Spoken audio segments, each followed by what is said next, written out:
And finally, fully verified na po yung GCash account ko. Kung matagal na at hindi pa rin fully verified, ay ganun po yung solusyon. What's up sa inyo mga katropa? Kamusta kayo? At kamusta naman ako? You know!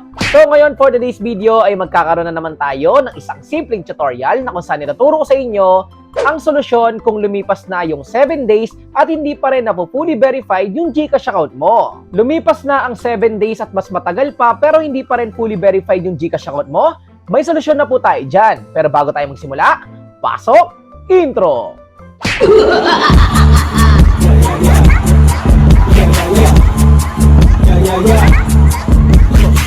Yes, marami nga pong namomblema dahil sobrang tagal na nung hinihintay nila at hindi pa rin fully verified yung GCash account nila. Kaya sa tutorial natin sa araw na ito ay ituturo ko sa inyo ang solusyon para dyan. Bago po tayo magsimula ay just make sure lang po na i-screenshot nyo yung katunayan na 7 days na nga po ang nakalipas at hindi pa rin na fully verified yung GCash account mo. Kagaya po nito.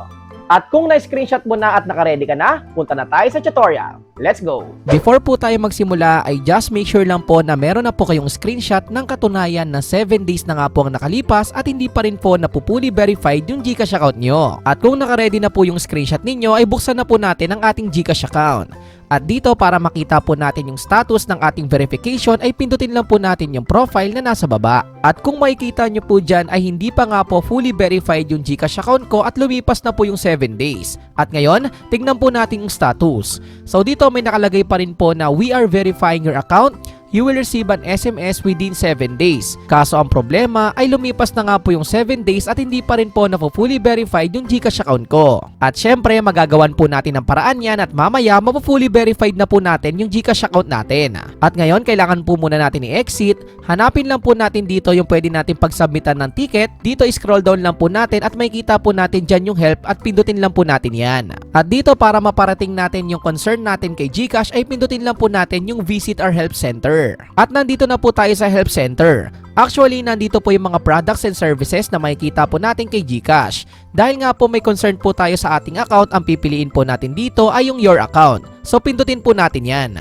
At dito lalabas po ulit yung mga choices at ang kailangan po nating piliin ay yung verify your account. So dito makikita po natin yung get fully verified, yung listahan ng mga valid ID pero pindutin natin dito yung unable to verify.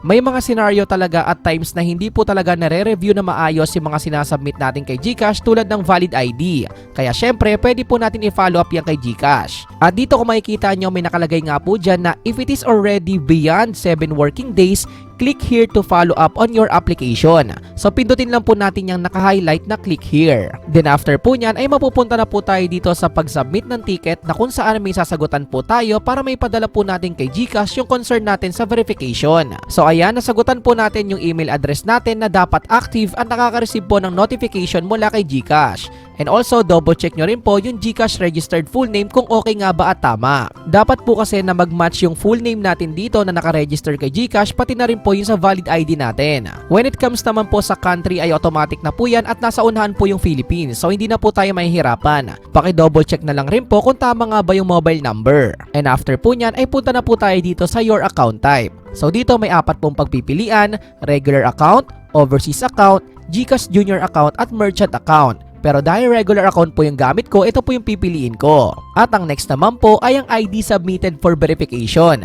Ito po yung valid ID na una po nating sinubmit kay GCash. At dito piliin mo lang po kung national ID, driver's license, SSS ID, passport, pag-ibig, postal, PRC ID, or others. Again, i-take note nyo lang po na dapat yung unang valid ID na pinasa po natin kay GCash ay hindi po expired at sa iyo po mismo yung valid ID na yon. Kadalasan po kasi yung valid ID talaga yung nagiging problema. So dito pipiliin ko na po yung driver's license dahil ito po yung una kong pinasa na valid ID.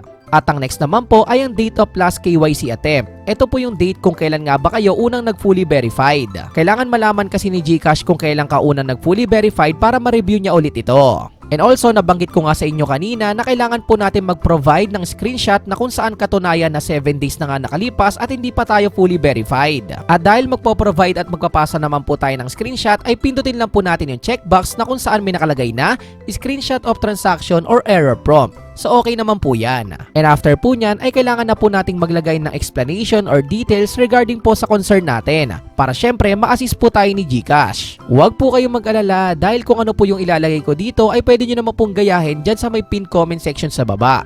Yes, ilalagay ko po dyan sa may pin comment section sa baba para hindi na po kayo mahirapan. At ang ilalagay ko lang po dito ay, "Hi GCash, I want to follow up my fully verification request on my account. Kindly help me to fix my pending verification request last week. It has been 7 days already but still my account is not fully verified. Thank you." Ang ibig sabihin lang ay pinaparating natin kay GCash yung concern natin na 7 days na ngayon nakalipas or higit pa at hindi pa rin na fully verified yung GCash account natin. Para syempre, kapag naparating natin to kay GCash ay i-review ulit yung mismong concern natin. Again, ilalagay ko po dyan sa may pin comment section sa baba kung ano nga po yung nilagay ko dito. Pwede nyo po yung gayahin at kopyahin para hindi na po kayo mahirapan. After po nyan ay punta na po tayo dito sa dalawang checkbox na sasagutan po natin sa baba. I consent to the collection and use of my information. Pindutin lang po natin yung check. At yung pangalawa, the information I have provided is accurate and truthful to the best of my knowledge. I-check rin po natin yan. At ngayon naman po, after po nyan, ay punta na po tayo dito sa last step na gagawin po natin. Dito naman po tayo sa may attachment. So dito ay ilalagay na po natin yung screenshot. Yan, buksan lang po natin at madadirect po yan sa gallery po natin. At dahil naka-ready na po yan, ay automatic na pong mag-upload yan dyan. So kailangan lang po natin hintayin. Malalaman lang po natin na uploading na po yan. So kapag naglo-load na po yung file at kapag natapos na po yan ay okay na po yun.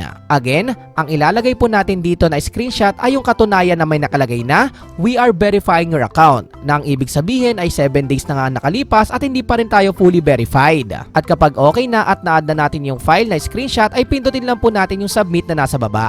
And after po nyan ay chinek ko po yung account ko and finally, fully verified na po yung GCash account ko. Kung matagal na at hindi pa rin fully verified ay ganun po yung solusyon. Ang pinakadahilan kaya matagal na ma-fully verified yung GCash account natin sa ngayon ay sa dami po ng tao na nagpo-fully verified. Kaya ang solusyon po para doon ay kailangan po natin mag-follow up para ma-review ulit ni GCash yung account po natin. After po natin mapasa yung ticket natin, ay kailangan po natin maghintay for review and approval ni GCash. Yes, i-review pa po ulit kasi ni GCash yung mga sinabmit po natin sa kanila katulad po ng valid ID. Ang simpleng may advice ko lang po sa inyo ay lagi nyo pong i-check yung email nyo na nakakonect po sa GCash nyo. Para syempre, malaman po ninyo kung fully verified na nga yung GCash account nyo. At ganun lang po yung steps na kailangan nyong gawin at sundan para ma-follow up po natin kay GCash yung concern natin sa pag-fully verified. At ayun lang po yung simpleng tutorial natin sa araw na to at sana meron ka pong bago natutunan. At kung ikaw ay may clarification, suggestions, or questions, ay pwede mo yung i-comment dyan sa may comment section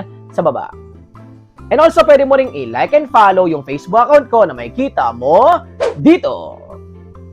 At syempre, kung bago ka lang at napadaan ka dito sa YouTube channel ko, ay welcome na welcome ka. Pwede ka mag-subscribe at pinutin ang maywagang notification bell para sure at 100% sure na updated ka sa mga future uploads ko. You know, peace out, like, comment, subscribe. Peace! One love.